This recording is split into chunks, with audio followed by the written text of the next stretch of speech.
What's up everyone, कैसे हैं आप सब। This is Jagjit Singh and you are watching let's go travel vlogs. हम आ गए हैं छोटी सी वॉक करने के लिए। आज सैटरडे है, November, oh I am still stuck on November, it is December 5। तो मौसम काफ़ी अच्छा है, इट्स ओनली 2 डिग्रीज और स्नो थोड़ी थोड़ी मेल्ट हो गई है। काफ़ी प्यारा मौसम है, आसमान बड़ा प्यारा लग रहा है। तो मेहर भी घर पे बोर हो जाती है, अब हम लोग घर के अंदर रह रह के थक चुके हैं, तो हमने सोचा कि थोड़ा सा टाइम स्पेंड करते हैं आउटसाइड। तो आ गए हम थोड़ी सी वॉक के लिए। So guys, this is the same park जहाँ पे मैंने फर्स्ट स्नोफॉल ऑफ 2020 वीडियो बनाई थी। तो ये हमारे घर से बहुत पास में है, it's just across the street. तो जब भी थोड़ा सा माइंड फ्रेश करना होता है, थोड़ा सा रूटीन से ब्रेक लेना होता है, हम लोग आ जाते हैं यहाँ पे। बिल्कुल सुनसान पड़ा हुआ है इस टाइम पे, मुझे स्ट्रीट पे भी गाड़ियाँ नहीं नज़र आ रही हैं ज़्यादा।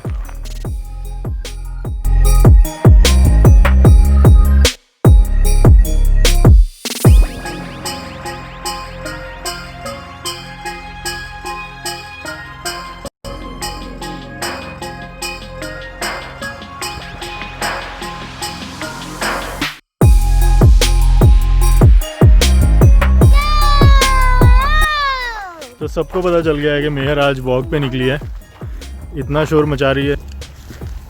तो गाइस, बात करते हैं कि इज़ द विंटर्स और the cold बेरेबल in Canada.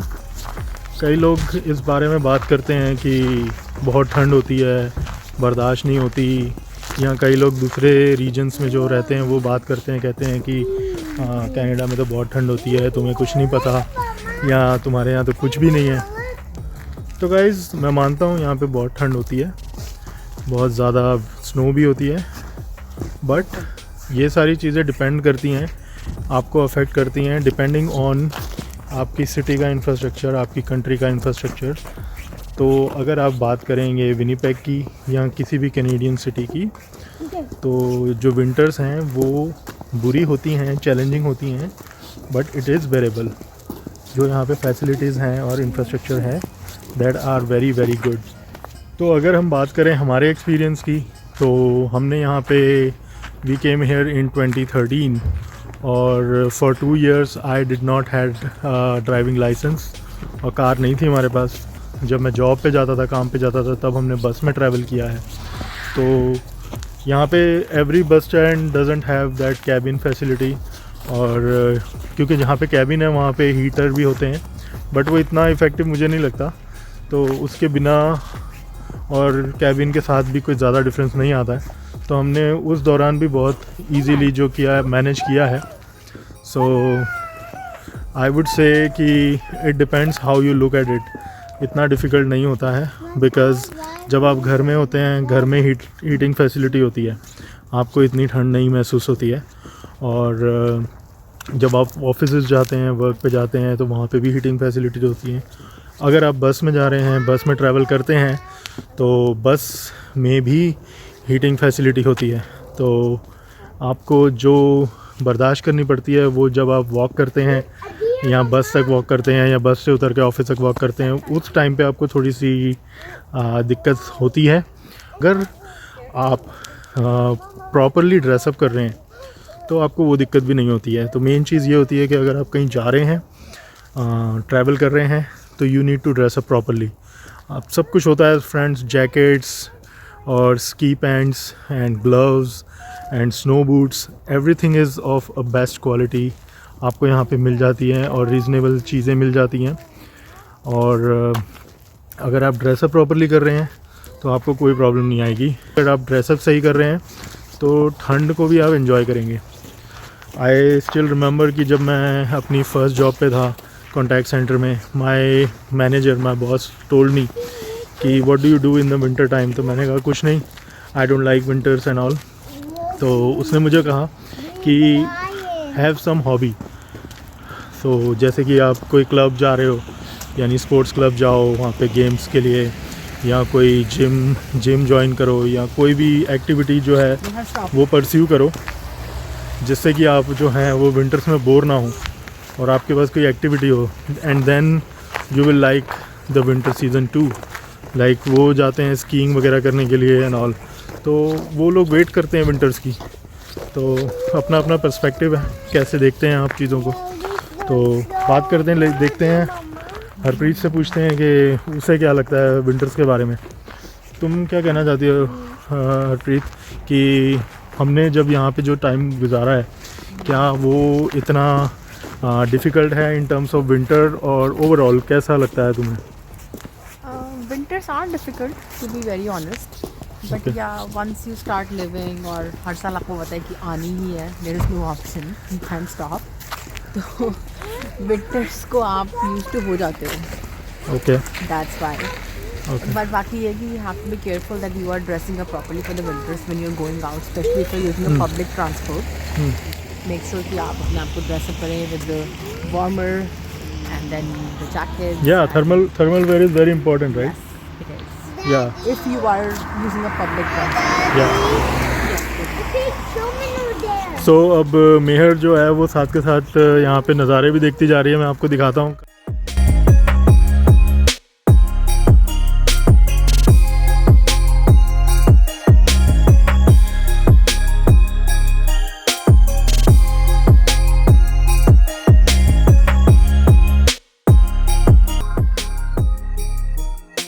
Guys ये तो जस्ट एक छोटी सी झलक है, अभी जब क्रिसमस आ जाएगी आपको दिखाएंगे, बहुत सारी अच्छी अच्छी डेकोरेशंस होती हैं। हाँ, तो coming back to the topic, तो ये तो थी विंटर की बात, जो जैसे कि अभी हरप्रीत बता रही है कि थर्मल वेयर बहुत इंपॉर्टेंट रोल प्ले करते हैं। अगर आपने वो यूज़ करें तो आपकी आधी प्रॉब्लम तो वहीं सॉल्व हो जाती है। डिपेंड करता है आपकी इंफ्रास्ट्रक्चर और फैसिलिटीज़ पे कि आप कैसी जगह पे रह रहे हैं, किस कंडीशन में रह रहे हैं। और यहाँ पर आप चाहे रेंट पे रहते हैं, लीज पे रहते हैं, या अपने खुद के घर में रहते हैं, हीटिंग के बगैर तो कोई रह नहीं सकता यहाँ पे। सो हीटिंग इज़ मस्ट, और जब हीटिंग होती है तो आपको इतनी दिक्कत नहीं आती है। कोई भी सीज़न हो, अगर गर्मी है तो आपके घर में सेंट्रल एसी होता है। जिन लोगों को एसी पसंद नहीं है वो पोर्टेबल फैंस लगा सकते हैं, सीलिंग फैंस लगाते हैं लोग।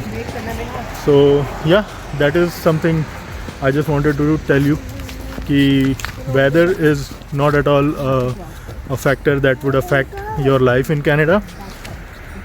In fact, अगर आप सही तरीके से अपने आप को प्रिपेयर करते हैं, ड्रेसअप करते हैं और अपने आप को उस चीज़ के लिए प्रिपेयर करके उस चीज़ में अपने आप को ढाल लेते हैं, तो you are going to in fact love it and that will be fun for you. और जहाँ तक की बात होती है आपके विंटर क्लोथ्स की, विंटर क्लोथ कोई कहता है कि आपको लेके आने चाहिए, कोई कहता है कि you should purchase from here. और मैं पर्सनल, मेरी चॉइस ये कहती है, मेरा एक्सपीरियंस ये कहता है कि आपको एक जोड़ी ज़रूर ले आनी चाहिए, मगर जो मेजर आपकी शॉपिंग है विंटर की वो आपको यहीं से करनी चाहिए। बिकॉज़ यहाँ के जो कपड़े हैं वो उस तरह के डिज़ाइन होते हैं, उस तरह के मैन्युफैक्चर्ड होते हैं, तो इंडियन क्लोथ्स और other clothes can not compete with them. No doubt वहाँ पे भी 0 डिग्री और -20-40 की जैकेट्स मिलती हैं, मगर जो चीज़ यहाँ की होती है उसमें आपको फ़र्क पता चलेगा फ्रेंड्स। सब अपने अपने एक्सपीरियंस से कहते हैं, मैं भी अपने एक्सपीरियंस से कह रहा हूँ। तो मेरा ये मानना है कि आपको जो मेजर शॉपिंग है जब आप यहाँ आते हैं तो आपको यहाँ से करनी चाहिए विंटर की, और वहाँ से जस्ट प्रिपेयर के लिए एक जोड़ी आप ले आइए, बट मेजर पोर्शन यहीं से कीजिए। तो ये थी छोटी सी इन्फॉर्मेशन इस चीज़ पे। हमने सोचा कि छोटी सी आपसे बात भी कर लेते हैं, छोटी सी वॉक कर लेते हैं, और इसी बहाने एक छोटा सा व्लॉग बना लेंगे। अगर आप लोगों को कोई भी इस बारे में इन्फॉर्मेशन चाहिए हो या कोई भी क्वेश्चंस हो कनाडा से रिलेटेड, यहाँ आके क्या करना है क्या नहीं करना है, जॉब्स, क्लोथिंग, ग्रोसरी, एनीथिंग, तो आप मुझे बता सकते हैं, कमेंट कर दीजिए एक वीडियो में, और मैं कोशिश करूँगा उस टॉपिक को कवर करने का, और छोटी सी वीडियो बना के आपसे डिस्कस करूँगा। और कोई भी इन्फॉर्मेशन अगर आपको चाहिए आप कमेंट कर दीजिए, एंड प्लीज़ देखते रहिए, सपोर्ट करते रहिए। अगर आपको वीडियो ठीक लगे, अच्छी लगे तो लाइक कर दीजिएगा। अगर फर्स्ट टाइम वॉच कर रहे हैं तो प्लीज़ सब्सक्राइब कर दीजिए और कमेंट करते रहिए। और thank you very much for watching. आपसे मिलेंगे न्यू वीडियो के साथ बहुत ही जल्द। Till then take care, bye bye.